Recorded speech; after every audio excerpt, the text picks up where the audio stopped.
Warahmatullahi wabarakatuh. Pada pertemuan kali ini kita akan membahas mengenai laba per lembar saham atau earning per share. Bab ini ada di chapter 16 Intermediate Accounting. Ini merupakan lanjutan dari pertemuan sebelumnya, yaitu sekuritas dilutif. Untuk perhitungan laba per lembar saham, kita akan mempelajari dua jenis, yaitu struktur modal sederhana dan struktur modal kompleks. Earning per share menunjukkan laba yang diperoleh oleh setiap lembar saham biasa. Perusahaan melaporkan EPS hanya untuk saham biasa. Ketika laporan laba rugi berisi komponen laba intermediate, perusahaan juga harus menyajikan EPS untuk setiap komponennya.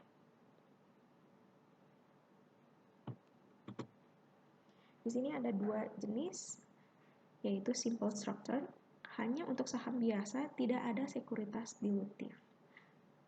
Yang contohnya adalah obligasi konvertibel atau yang bisa ditukar dengan saham biasa. Seperti itu. Lalu, untuk yang kedua, complex structure berarti ada sekuritas dilutifnya. Dilutif di sini berarti kemampuan untuk mempengaruhi IPS ke arah penurunan.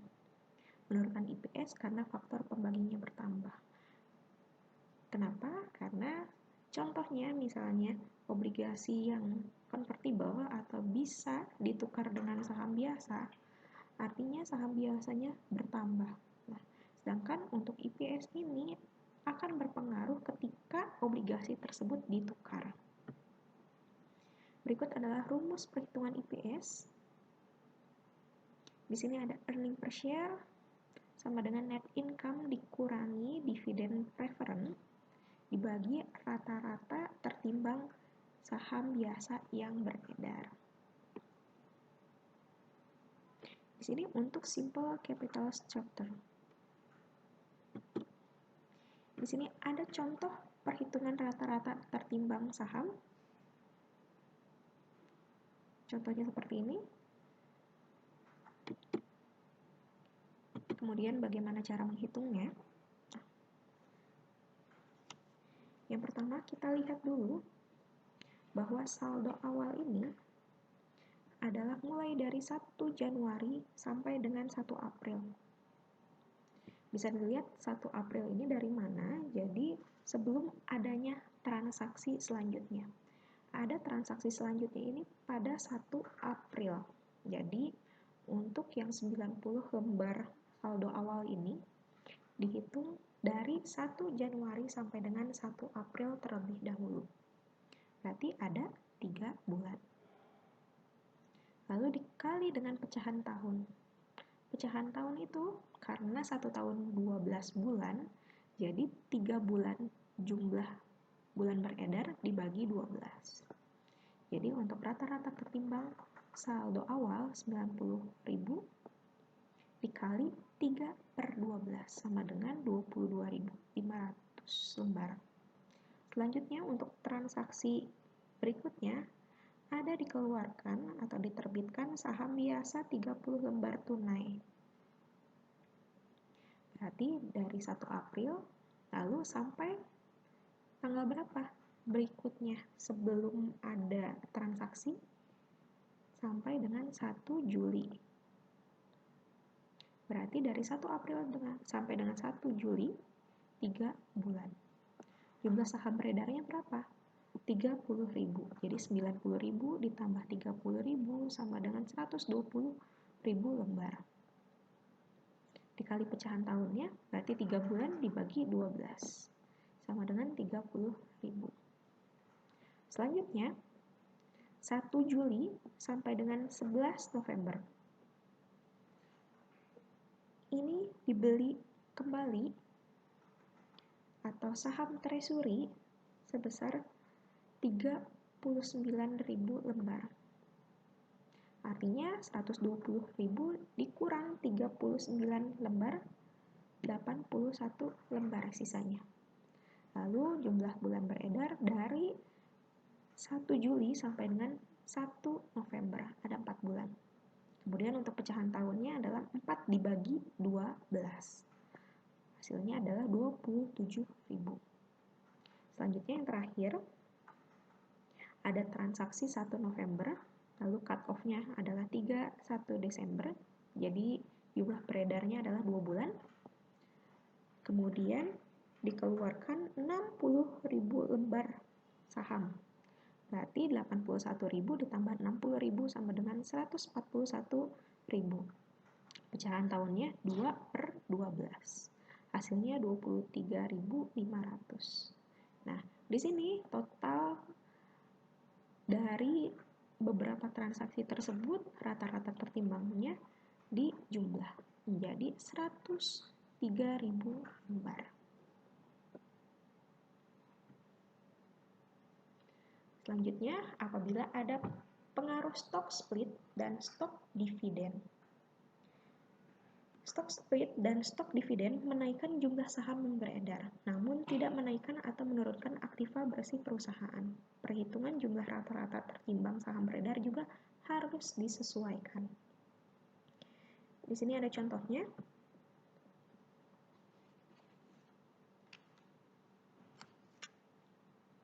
Pada tanggal 1 Juni, untuk 1 Juni dikeluarkan 60.000 lembar, dan ini setengahnya atau 50%-nya adalah dividen saham. Artinya nanti pada saat diumumkan dividennya ini tidak berupa tunai, tapi dividennya berbentuk saham.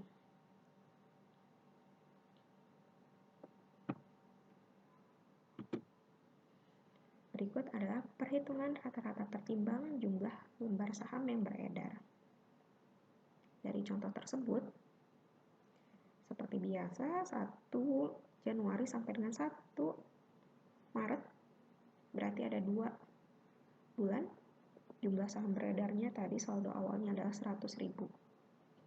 Pecahan tahun 2/12. Kemudian selanjutnya, 1 Maret sampai dengan 1 Juni, ada jumlah bulan beredarnya 3 bulan. Jumlah saham beredarnya adalah tadi dikeluarkan 20.000 lembar saham, berarti 100.000 ditambah 120.000. Pecahan tahunnya adalah 3/12. Kemudian 1 Juni sampai dengan 1 November maksudnya. Berarti jumlah bulan beredarnya adalah 5 bulan. Jumlah saham beredarnya adalah tadi 60.000 lembar, berarti 120.000 ditambah 60.000 lembar. Pecahan tahunnya 5/12. Kemudian selanjutnya 1 November sampai dengan 31 Desember. Jumlah bulannya adalah 2 bulan. Jumlah saham beredarnya karena dikeluarkan atau diterbitkan 30.000 lembar saham biasa, berarti 180.000 lembar ditambah 30.000 lembar sama dengan 210 lembar. Namun di sini ada adjustment stock dividen karena pada tanggal 1 Juni ini dihitung bahwa dividen sahamnya adalah 50%. Jadi saham-saham yang sudah diterbitkan selama 1 Januari sampai dengan 1 Juni ini akan membayar dividen 50% untuk dividen saham. Jadi ada adjustment-nya, berarti 150%. Dikali 150% aja ya. Karena 100-nya adalah pokoknya, 50%-nya adalah dividen sahamnya atau yang akan menjadi saham. Jadi tinggal dikali aja, 100.000 lembar dikali 2/12 dikali 150% sama dengan 25.000. Selanjutnya 120.000 dikali 3/12 dikali 150%-nya 45.000. Nah, tapi untuk yang 1 Juni 180.000 dikali 5/12 aja. Karena ini sudah dihitung stok dividennya. Stok dividennya ini hanya untuk yang ke belakang. Selanjutnya untuk transaksi terakhir 210.000 dikali 2/12. Kemudian rata-rata tertimbang di sininya dijumlahkan menjadi 180.000. Nah, berikut adalah ilustrasi lengkap. Kalau tadi hanya menghitung rata-rata tertimbang, sekarang kita menghitung IPS-nya. PT Gandaria memperoleh laba sebelum pos luar biasa atau extraordinary item sebesar 580 juta. Pada tahun tersebut, perusahaan memperoleh pendapatan luar biasa setelah pajak 240 juta. Pada tahun itu pula, perusahaan mengumumkan dividen untuk saham preferen sebesar 1.000 untuk 100.000 lembar saham preferen yang beredar. Selain itu, perusahaan memiliki informasi yang berhubungan dengan saham biasa sebagai berikut. Kita lihat informasinya. Informasi ini tentunya adalah mengenai saham biasa. Kita akan menghitung rata-rata tertimbangnya terlebih dahulu, kemudian kita akan menghitung IPS-nya. Di sini di tanggal 1 Juli ada stock split. Stock split ini berarti sahamnya dipecah dari 1 lembar bisa menjadi 3 lembar saham. Namun nominalnya dibagi 3 juga ya. Kalau misalkan nominalnya ini 120.000 misalnya, berarti dibagi 3 jadi 40.000. Selanjutnya berikut adalah perhitungan rata-rata jumlah saham biasa yang beredar dari contoh soal sebelumnya. Tanggal 1 Januari sampai dengan 1 Mei, jumlah saham beredar adalah 180.000. Kemudian pecahan daunnya dari Januari sampai 1 Mei itu 4 bulan, jadi 4/12. Kemudian dari 1 Mei sampai dengan 1 Juli 2/12 pecahannya. Dan jumlah saham yang beredar karena ini dibeli kembali atau saham treasury 30.000 lembar, jadi 180.000 lembar dikurangi 30.000 lembar jadi 150.000. Kemudian pada 1 Juli sampai dengan 31 Desember ini ada tambahan atau penerbitan kembali 300.000 lembar, jadi 150.000 lembar ditambah 300.000 lembar sama dengan 450.000. Karena pada saat 1 Juli ini ada stock split, artinya yang tadi satu saham menjadi 3 lembar saham. Jadi untuk yang sebelum-sebelumnya ada penyesuaian stock split 3.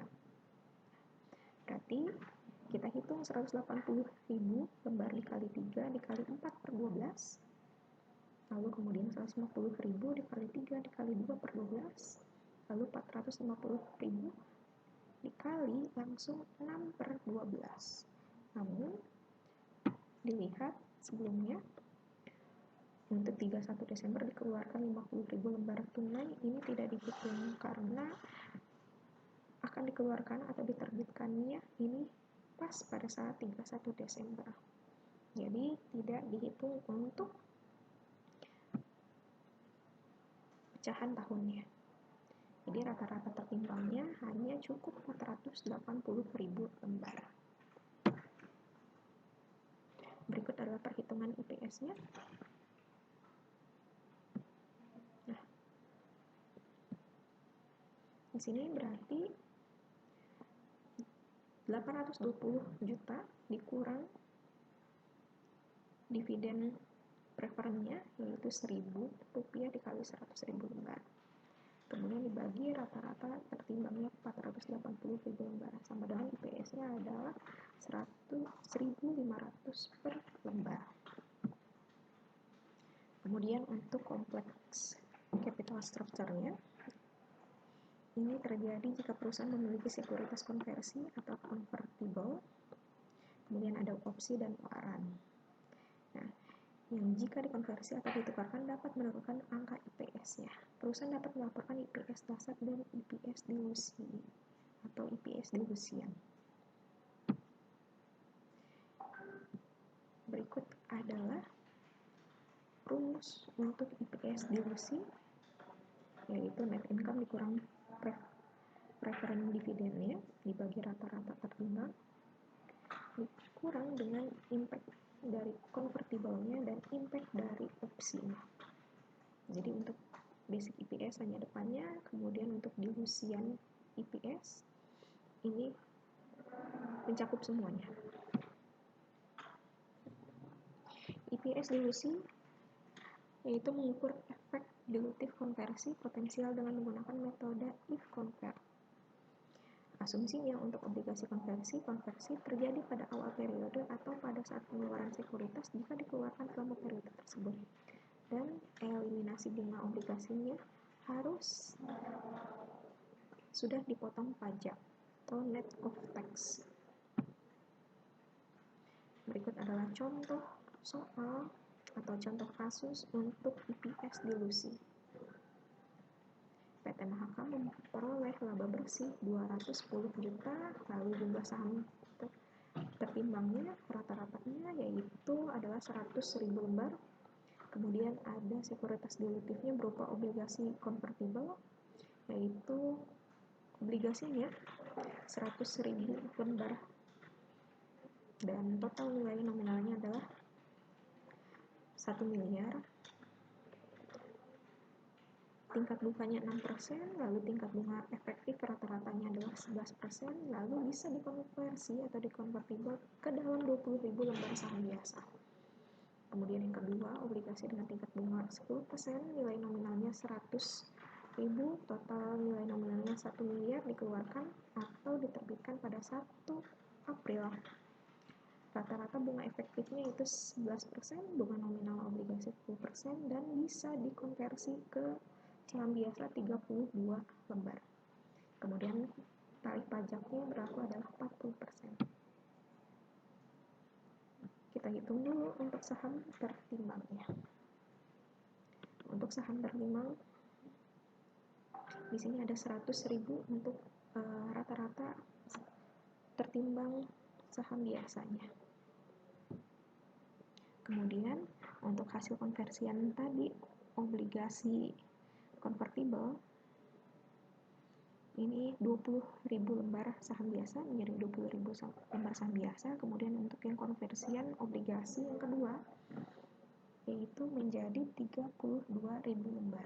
Tapi diingat bahwa diterbitkan obligasi tersebut adalah dari 1 April. Artinya 1 April sampai dengan Desember adalah 9 bulan.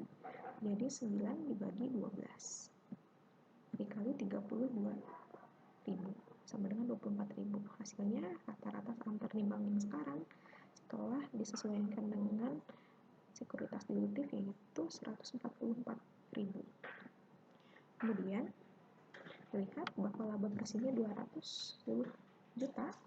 Kemudian ada penyesuaiannya, berarti dari obligasi tersebut ada bunga. Bunga obligasinya adalah 6% dikali 1 miliar yaitu 60.000. Obligasi yang kedua 10% dikali 1 miliar dikali 9/12 75 juta. Namun bunga di sini belum dipotong pajak. Pajaknya tadi 40%. Jika sudah dipotong pajak berarti bunga bersihnya hanya mendapat 36.000 untuk obligasi yang pertama. Yang obligasi keduanya adalah 45 juta, 36 juta dan 45 juta. Ini setelah dikurangi pajak. Kemudian jadi laba bersihnya adalah 291 juta.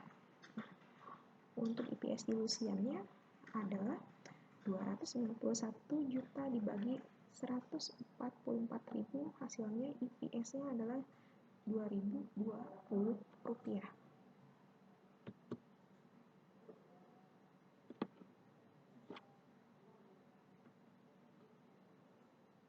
Ini